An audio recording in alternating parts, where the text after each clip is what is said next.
Happy birthday, JoshGen. 26 years, can you believe it?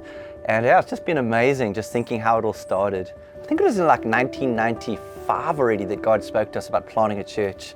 And it was in 1998 that our elders came alongside us and just felt this is the time.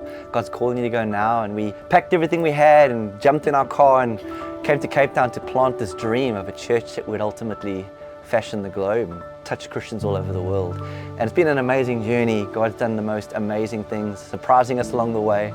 We often say, if you look at us, it has to be God. And it really has been that. He's done such amazing, amazing things. And to think of where we are now, around 60 congregations in so many different areas. We're a church that's impacted the globe through 412. And God has been so faithful to us all these years. We have much to celebrate.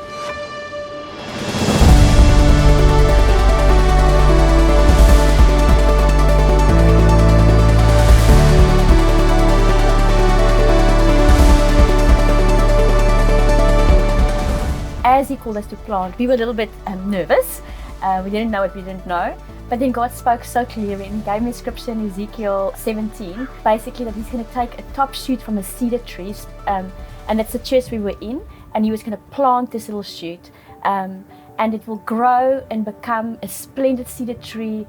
We will produce branches and fruit, and every kind of bird will nest in it. Branches will produce shade for many to come.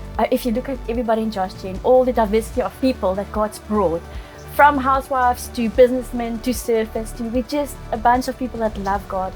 And God says every kind of bird will nest in you. And we've seen it, it's spread across the nations, we've seen it everywhere. The thing though that stood out about that promise is right at the end, God says, I, the Lord, have spoken and I will do it.